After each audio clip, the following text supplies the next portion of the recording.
They applied for their marriage registration. Of course, they were rejected. We'll come back to that in just a moment.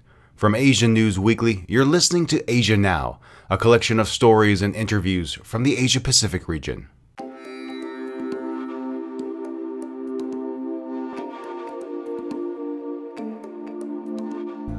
You might disagree with me, but you'd be wrong. Homosexuality isn't a choice, it's a natural state of being, and the pursuit of equal rights for gay and lesbian couples is taking place in Asia now.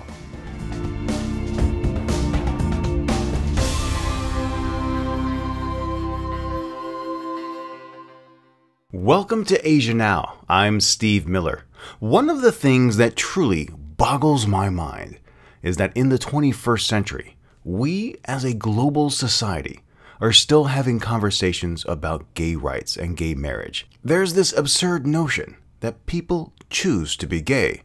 Like anyone would ever consciously want to face that kind of torment. Individuals within the lesbian, gay, bisexual, and transgendered community, or the LGBT for short, continue to face an uphill battle around the world, and especially here in Asia, for the basic human right of marriage. In fact, only 17 countries around the globe recognize this fundamental right. Joining me today on Asia Now is a woman who describes herself as very complicated, but not passive. Victoria Shi is the CEO of the Taiwan Alliance to promote civil partnership rights. Victoria, welcome to Asia Now. Hello, Steve. So, Victoria, if you could do me a favor, could you please set the stage and describe the current state of affairs for LGBT rights in Taipei and to a larger extent, what they are in Taiwan? Okay, in Taiwan, there's no law against homosexual acts. But, the understanding of intimate relationships under the current legal regime is strictly limited to the concept of a heterosexual marriage. So basically, Taiwan laws don't recognize the relationship of same-sex couples. And, same-sex marriage is not yet legalized. And there's no civil partnership system for LGBT people or cohabiting hetero partners, which means in Taiwan, LGBT families are not recognized under the law due to their same-sex or alternative partnership status. Accordingly, these members of society are denied several hundred types of benefits, legal rights and statuses provided under Taiwan law, including those related to tax, medical treatment, adoption, property, inheritance, purchase of a real estate, labor rights, social benefits, litigation status, residence and naturalization rights, or those rights and benefits are, otherwise adversely affected. And this in turn leads to continued stigmatization and discrimination. LGBT people in Taiwan may still face stigma and discrimination at home, online, like hate speech in the internet or on the streets, in religious settings, and at work. Are there any other types of protection offered against LGBT couples or individuals? Only in the Domestic Violence Act that law provide protection for same-sex cohabiting partners too. And also we have some anti-discrimination laws and regulations in the employment area and education areas, but still not enough. Recently, there was a protest that your group helped organize at the Taipei Household Registration Office. Could you explain what took place? Sure. Actually, on the 1st August, which was the eve of the Qixi festival. Qixi, that is Taiwan's Valentine's Day of the lunar calendar, a celebration of love. Totally 30 same-sex couples appeared in the morning en masse at the Household Registration Office, Zhongzheng District, Taipei City. And with their signed marriage agreements, they applied for their marriage registration. Of course, they were rejected. And this event is organized by our organization, TAPCPR, with support from several other LGBT organizations. And this action stopped the office from dealing with the general public for about half an hour. These 30 gay and lesbian couples are from all over Taiwan, and most of them are ordinary people.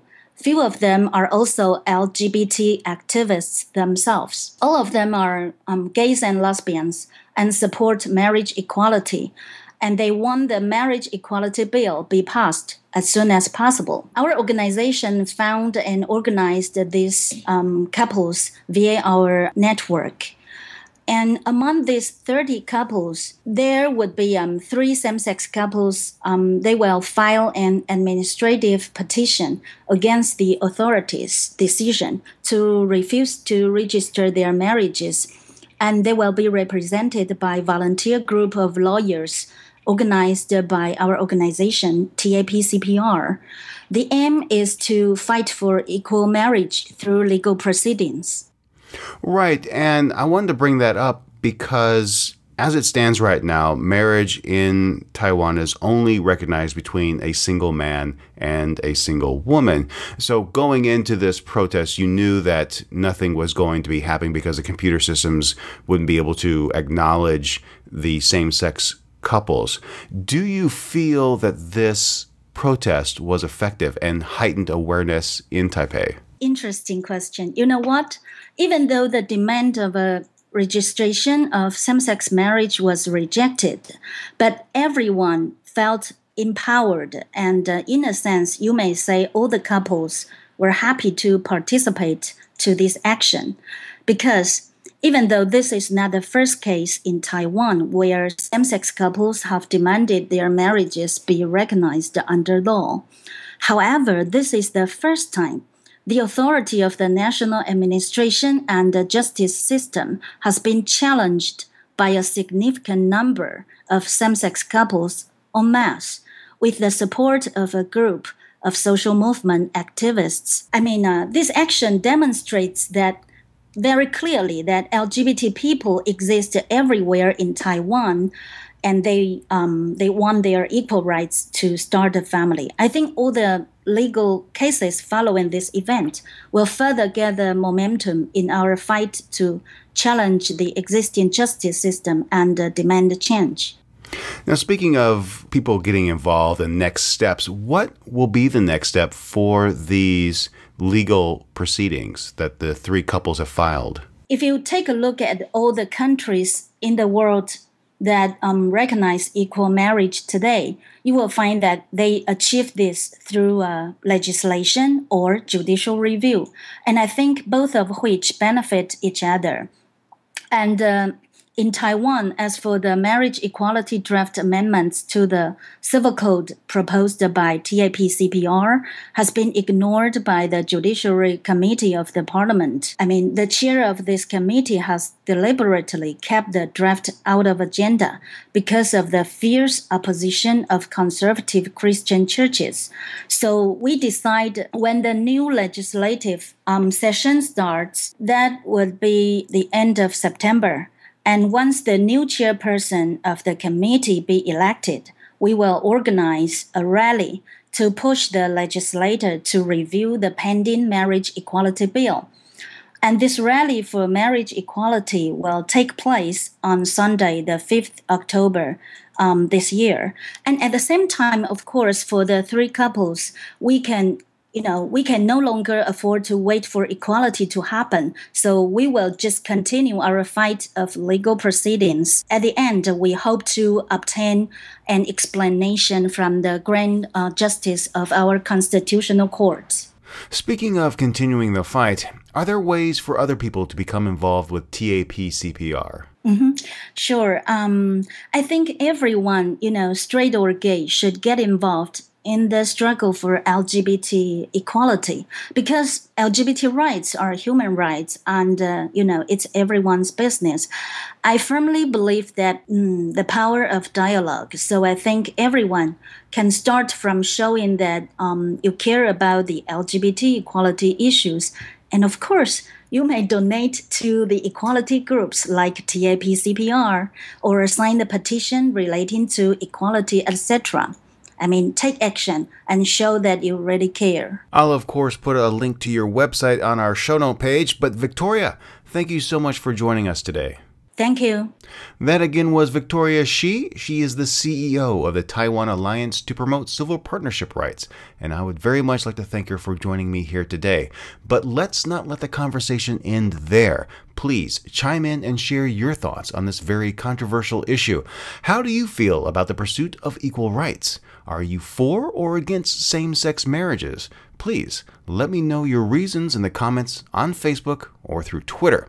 Now, if you haven't found us on social media, let me give you those addresses. On Facebook, just head on over to the Asian News Weekly page. That's facebook.com/Asian News Weekly. Or over on the Twitter sphere, you can find us at Asian News Weekly there. If you would like to send us some email, you can do so. Just fire up your favorite email client and write to us at asiannewsweekly@gmail.com. As I mentioned just a moment ago, you'll be able to find links in our show notes, so be sure to head on over to asiannewsweekly.net. Finally, just a friendly reminder, you can download all of our shows from our website through iTunes, Stitcher, or TuneIn Radio. And if you really enjoyed this episode, I hope you'll share it with your friends and subscribe so you won't miss the next one. And if you do subscribe to our podcast, that means that when the next one drops, it's delivered straight to you. And if you use iTunes or Stitcher, I hope you'll do me a huge favor and take just a few moments to rate and review the show. It's how podcasts get featured, and it would mean so much to me. Well, my friends, again, thank you so much for listening today. For Asia Now, I'm Steve Miller.